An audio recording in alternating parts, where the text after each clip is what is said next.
విశాఖ జిల్లా సింహాచలం శ్రీ శ్రీ శ్రీ వరాహలక్ష్మీ నరసింహస్వామివారి దేవస్థానంలో దారోత్సవాలు గురువారం శోభాయమానంగా ఆరంభమయ్యాయని ఈఓఎస్ శ్రీనివాసమూర్తి తెలియజేశారు. ధనుర్మాస ఉత్సవాల్లో భాగంగా ఆఖరి 5 రోజులు నిర్వహించే దారోత్సవాల్లో భాగంగా తెల్లవారుజామున సుప్రభాత సేవతో వైదికులు స్వామివారిని మేలుకొలిపి ఆగమ శాస్త్రానుసారం వైదిక అధికారులు దారోత్సవం నిర్వహించారు. అనంతరం నాదస్వర వాయిద్యాలు, వేద పండితుల మంత్రోచ్చారణ నడుమ గోదాదేవిని గంగాదారికి తోడుకుని వెళ్లారు. విక్షసేన ఆరాధన, పుణ్యవచన, పంచకలశ స్నపన, తిరుమంజనం నిర్వహించారు.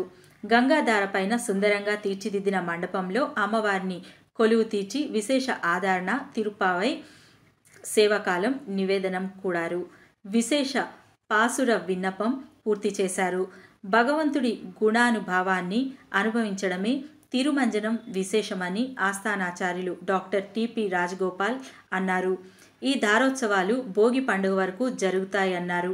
కాగా గతంలో ఎన్నడూ లేని విధంగా దారోత్సవాలు సరికొత్త శోభను సంతరించుకుందని ఆలయ ఈవో ఎస్ శ్రీనివాసమూర్తి ఆదేశాలతో గంగధార ప్రాంగణాన్ని మామిడి తోరణాలు, పుష్ప మాలికలు, రంగులు, రంగవల్లులతో అలంకరించారు.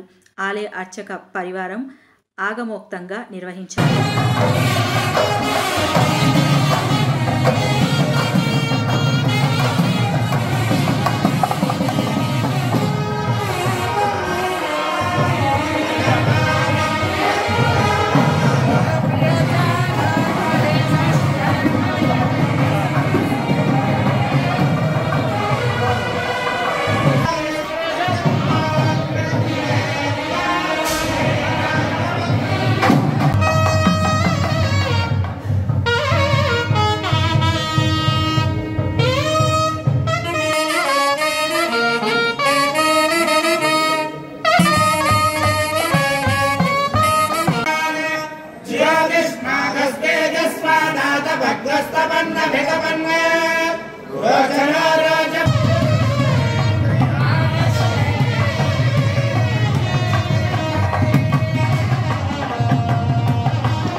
కేంద్రంలో